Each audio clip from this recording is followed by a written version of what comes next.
Shalom Bapak Ibu Saudara-saudaraku yang terkasih dalam Tuhan Yesus Kristus. Selamat pagi, salam sejahtera bagi kita semua dimanapun saudara-saudara berada. Selamat datang kembali di Renungan Kristen pada pagi hari ini. Kiranya saudara semua dalam keadaan sehat selalu, dan semoga damai dan sukacita oleh Roh Kudus melimpah dalam hati dan kehidupan saudara semua. Sebelum kita mendengarkan renungan firman Tuhan pada pagi hari ini, mari terlebih dahulu kita berdoa. Segala pujian, syukur, dan hormat, serta kemuliaan bagi Allah kami yang kekal dan kudus, Bapa yang penuh kasih sayang, Bapa di dalam nama Tuhan Yesus Kristus. Kami mengucap syukur Tuhan, oleh karena anugerah-Mu di sepanjang hidup kami.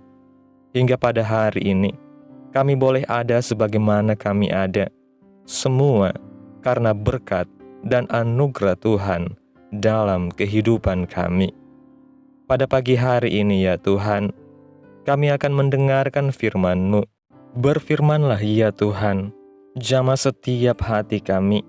Berikan kami pengertian untuk dapat memahami firman-Mu, dan ajar kami untuk dapat melakukan firman-Mu di sepanjang kehidupan kami. Berfirmanlah ya Tuhan, kami sudah siap mendengarkan firman-Mu. Di dalam nama Tuhan Yesus Kristus kami berdoa. Amin. Bapak Ibu Saudaraku yang terkasih, ayat renungan kita pada pagi hari ini terdapat dalam kitab Mazmur pasal 121 ayat 1 dan 2 yang mengatakan, Aku melayangkan mataku ke gunung-gunung. Dari manakah akan datang pertolonganku? Pertolonganku ialah dari Tuhan yang menjadikan langit dan bumi. Bapak Ibu Saudaraku yang terkasih, saya percaya bahwa sebagai orang Kristen, kita tahu bahwa Tuhan yang kita percayai di dalam nama Yesus adalah Tuhan yang Maha Kuasa. Di sepanjang Alkitab, khususnya di keempat Injil, yaitu Matius, Markus, Lukas, dan Yohanes, sangat terlihat bukti-bukti yang tidak dapat disangkal oleh banyak orang.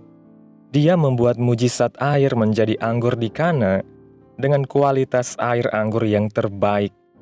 Dia juga membangkitkan orang yang sudah mati, menunjukkan bahwa maut pun tunduk kepada Yesus. Masih banyak hal lain lagi yang diperbuat oleh Yesus yang sangat jelas dicatat di dalam Alkitab. Seperti yang tertulis dalam Injil Matius pasal 11 ayat 5 yang mengatakan, Orang buta melihat, orang lumpuh berjalan, orang kusta menjadi tahir, orang tuli mendengar, orang mati dibangkitkan, dan kepada orang miskin diberitakan kabar baik. Mujizat yang dilakukan oleh Yesus juga merupakan pelayanan dalam memberitakan Injil Kerajaan Sorga kepada orang banyak, supaya orang lain percaya kepada Kristus. Yesus tahu bahwa ada banyak orang menderita yang perlu ditolong, ada banyak orang yang sakit yang perlu disembuhkan, ada banyak orang yang perlu untuk mendengar kabar baik dari sorga. Pernahkah saudara merasa bahwa sebelum Yesus hadir di dunia ini, manusia ini berada dalam kekacauan dan putus asa? Orang yang buta sejak lahir tidak akan pernah mendapat kesempatan untuk melihat. Orang yang dirasuk roh jahat dan hampir mati tidak akan pernah pulih dan mendapat kehidupan yang wajar. Orang yang tuli, yang tidak bisa mendengar indahnya suara burung-burung dan suara angin, tidak akan pernah mendapatkan pendengarannya. Bahkan orang yang miskin secara rohani, yaitu orang berdosa, putus asa, tanpa pengharapan, tidak akan pernah mendapatkan pemulihan atau restorasi atas kehidupan mereka. Pernahkah saudara membayangkan hidup tanpa Yesus itu seperti apa? Pernahkah saudara membayangkan jika Yesus tidak turun dan datang kepada kita, akan seperti apakah nasib kita, manusia yang berdosa ini?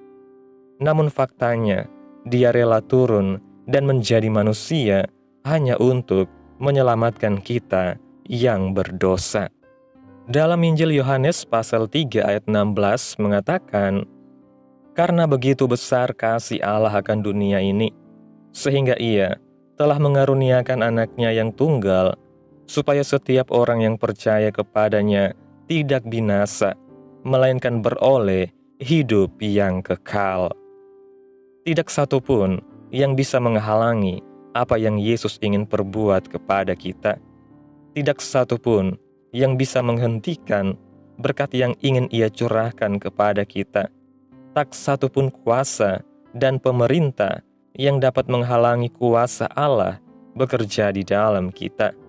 Di dunia ini, boleh saja pintu-pintu tertutup untuk orang-orang miskin dan tidak berdaya, namun pintu Tuhan tidak akan pernah tertutup bagi mereka. Tuhan yang kita sembah di dalam nama Yesus tidak akan pernah mengkhianati hati yang tulus dan jujur jika kita datang kepadanya dalam kerinduan dan hasrat.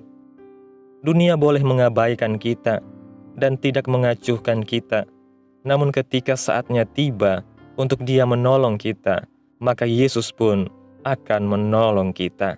Bahkan maut sendiri pun tidak berkuasa atas Yesus. Dalam 1 Korintus pasal 15, ayat 54 dan 55 mengatakan, "Dan sesudah yang dapat binasa ini, mengenakan yang tidak dapat binasa, dan yang dapat mati ini, mengenakan yang tidak dapat mati, maka akan genaplah firman Tuhan yang tertulis, maut telah ditelan dalam kemenangan. Hai maut, di manakah kemenanganmu? Hai maut, di manakah sengatmu?" Apa yang menjadi ketakutan manusia dilucuti dan ditaklukkan di bawah kaki Yesus. Jika saja saat ini saudara merasa bahwa hidup saudara berada dalam bayang-bayang maut, saudara hanya perlu mengaku dan percaya kepada nama Yesus. Dalam kitab Roma pasal 10 ayat 9 mengatakan, "Sebab jika kamu mengaku dengan mulutmu bahwa Yesus adalah Tuhan, dan percaya dalam hatimu bahwa Allah telah membangkitkan Dia dari antara orang mati, maka kamu akan diselamatkan." Nama Yesus adalah nama yang bisa menyelamatkan saudara dan memulihkan hidup saudara. Yesus tidak peduli latar belakang saudara ketika Dia hendak menyelamatkan saudara. Dia juga tidak peduli seberapa dalam kita jatuh dan sebesar apa dosa yang kita perbuat. Jika kita sungguh-sungguh datang kepadanya, maka saat itu juga Dia akan menyelamatkan kita. Jika jiwa kita kini merasa kekosongan dan tidak tahu tujuan hidup, maka kita hanya perlu menemukannya di dalam Yesus. Jika hari-hari yang kita jalani adalah hari-hari yang kosong tanpa makna, temukan makna hidup sejati di dalam Kristus. Jika saudara merasa bahwa hidup tidak memiliki arti apa-apa dan sia-sia, jika merasa bahwa pilihan terbaik adalah mengakhiri hidup, maka saudara hanya perlu berseru kepada nama Yesus saja. Jika saudara merasa bahwa di dunia ini serasa yang ada hanya kegelapan, maka temukanlah terang sejati itu di dalam Yesus, sebab Dia adalah terang dunia. Percayalah bahwa ketika kita sudah menemukan Yesus, maka kita sudah mendapatkan segalanya, yakni kita layak bersama dengan Tuhan di dalam kekekalan. Tidak ada yang bisa memisahkan kita dari kasih Kristus, entahkah itu manusia, penyakit, persoalan, keuangan pun tidak, bahkan sesuatu yang bisa mengancam nyawa sekalipun, tidak akan dapat memutus ikatan yang kuat antara kita dengan Yesus. Dalam kitab Roma pasal 8 ayat 38 dan 39 mengatakan, "Sebab aku yakin bahwa baik maut maupun hidup, baik malaikat-malaikat maupun pemerintah-pemerintah, baik yang ada sekarang maupun yang akan datang, atau kuasa-kuasa, baik yang ada di atas maupun yang di bawah, ataupun sesuatu makhluk lain, tidak akan dapat memisahkan kita dari kasih Allah yang ada di dalam Kristus Yesus, Tuhan kita. Serahkanlah hidup kita bagi Tuhan, dan layanilah Tuhan, dan hiduplah seturut apa yang Tuhan kehendaki. Maka kita akan menemukan hidup yang sejati dan tujuan yang baru di dalam Yesus. Dalam kitab Wahyu pasal 3, ayat 7 dan 8 mengatakan, "Dan tuliskanlah kepada malaikat jemaat di Philadelphia, inilah firman dari yang kudus, yang benar, yang memegang kunci Daud. Apabila ia membuka, tidak ada yang dapat menutup. Apabila ia menutup, tidak ada yang dapat membuka. Aku tahu segala pekerjaanmu. Lihatlah, aku telah membuka pintu bagimu, yang tidak dapat ditutup oleh seorang pun. Aku tahu bahwa kekuatanmu tidak seberapa, namun engkau menuruti firmanku, dan engkau tidak menyangkal namaku. Jika dia sudah membuka pintu, maka tidak akan ada satupun yang dapat menutupnya." Bapak Ibu Saudaraku yang terkasih, kesimpulan renungan pada pagi hari ini kita telah diingatkan kembali bahwa Tuhan Yesus adalah sumber pertolongan yang sejati. Di dalam Dia ada keselamatan, ada pemulihan, ada kuasa yang tidak terbatas untuk mengubah hidup kita dari keterpurukan menjadi kemenangan. Tidak ada satupun kuasa di dunia ini yang bisa menghalangi apa yang ingin Tuhan kerjakan bagi kita, baik itu persoalan, dosa, sakit penyakit, bahkan maut sekalipun, semua tunduk di bawah kaki Yesus. Yesus telah membuktikan kasih-Nya melalui pengorbanan di kayu salib. Jika hari ini hidupmu terasa hampa, tanpa arah, penuh kegelapan, atau seolah-olah tidak ada harapan, datanglah kepada Yesus. Percayalah bahwa di dalam Yesus ada terang, hidup, dan tujuan yang sejati. Dialah yang membuka pintu bagi kita, pintu yang tidak bisa ditutup oleh siapapun. Jangan menunda untuk berserah kepadanya. Biarkan Dia memegang hidupmu, membimbingmu, dan mengisi kekosongan hatimu dengan kasih-Nya yang sempurna. Karena saat kita memiliki Yesus, kita memiliki segalanya. Amin. Tuhan Yesus memberkati. Demikianlah renungan firman Tuhan pada pagi hari ini. Biarlah menjadi berkat bagi kita semua dan dapat kita lakukan dalam setiap kehidupan kita. Pada hari ini, sebelum kita memulai segala aktivitas kita di hari ini, mari kita berdoa. Segala pujian, syukur, dan hormat, serta kemuliaan bagi Allah kami yang kudus dan kekal, Bapa di dalam kerajaan sorga, yang kami panggil di dalam nama Tuhan Yesus Kristus. Kami bersyukur Tuhan atas pertolongan-Mu dan penyertaan-Mu, serta atas berkat-Mu dalam hidup kami. Kami berbahagia dan bersyukur atas kebaikan Tuhan pada hari ini. Tak berkesudahan kasih setia Tuhan, tak habis-habisnya rahmat-Mu, selalu baru tiap pagi. Besar kesetiaan-Mu Tuhan dalam hidup kami. Terima kasih buat firman-Mu Tuhan. Kami mengucap syukur untuk firman-Mu hari ini, yang kembali mengingatkan kami tentang kuasa-Mu yang tidak terbatas di dalam nama Yesus. Terima kasih, karena Engkau adalah Tuhan yang memegang kunci Daud, Tuhan yang membuka pintu-pintu bagi kami, dan tidak ada seorang pun yang dapat menutupnya. Tanamkan firman-Mu dalam hati kami, dan ajar kami Tuhan untuk dapat melakukan firman-Mu sesuai dengan kehendak-Mu. Biarlah perkataan-Mu menyegarkan jiwa kami, menghidupkan hati yang lemah dan lesu, dan membangkitkan harapan dan kasih.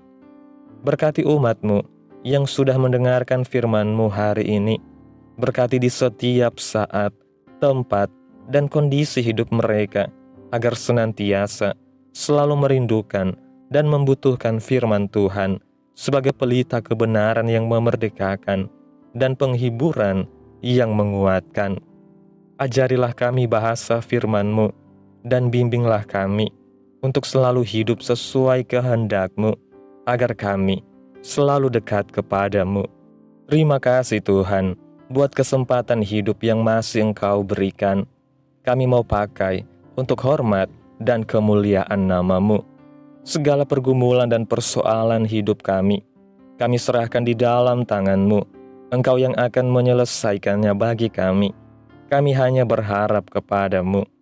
Hamba berdoa ya Tuhan, buat umat-umat-Mu yang sudah mendengarkan renungan pada hari ini, yang saat ini sedang mengalami sakit penyakit, pergumulan masalah, kebutuhan ekonomi.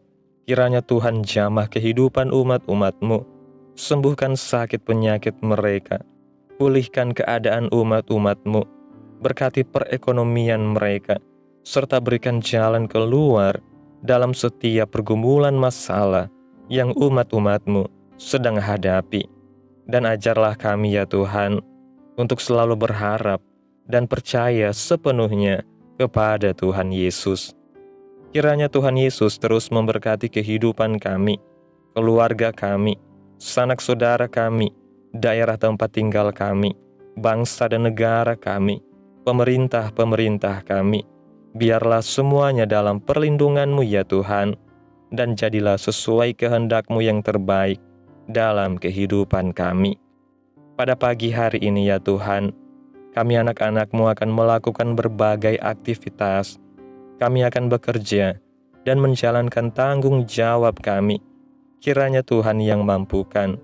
Kami serahkan seluruh rencana dan agenda hari ini ke dalam tangan Tuhan. Biar Tuhan yang berkarya dan biarkan semua rencana sesuai dengan kehendak-Mu. Tutup bungkus kami oleh kuasa-Mu Tuhan. Hindarkan kami dari segala kecelakaan, mara bahaya, sakit penyakit, orang-orang jahat, kuasa-kuasa kegelapan, iblis, bencana-bencana alam, hal-hal yang tidak kami inginkan. Tuhan singkirkan, Tuhan jauhkan, Tuhan hancurkan, hanya di dalam nama Yesus. Ampuni dosa dan kesalahan kami ya Tuhan. Jadikan kami pribadi yang lebih baik setiap harinya. Jagai kehidupan keluarga kami. Berikan kami kesehatan dan tuntun kami di jalan-Mu yang benar. Terima kasih Tuhan Yesus. Inilah yang menjadi doa kami. Mari sama-sama kita berdoa. Bapa kami. Bapa kami yang di sorga, dikuduskanlah nama-Mu. Datanglah kerajaan-Mu. Jadilah kehendak-Mu di bumi seperti di sorga. Berikanlah kami pada hari ini makanan kami yang secukupnya, dan ampunilah kami akan kesalahan kami, seperti kami juga mengampuni orang yang bersalah kepada kami. Dan janganlah membawa kami ke dalam pencobaan, tetapi lepaskanlah kami daripada yang jahat, karena Engkaulah yang mempunyai kerajaan, dan kuasa, dan kemuliaan, sampai selama-lamanya. Amin. Selamat pagi. Selamat beraktivitas. Tuhan Yesus memberkati. Amin.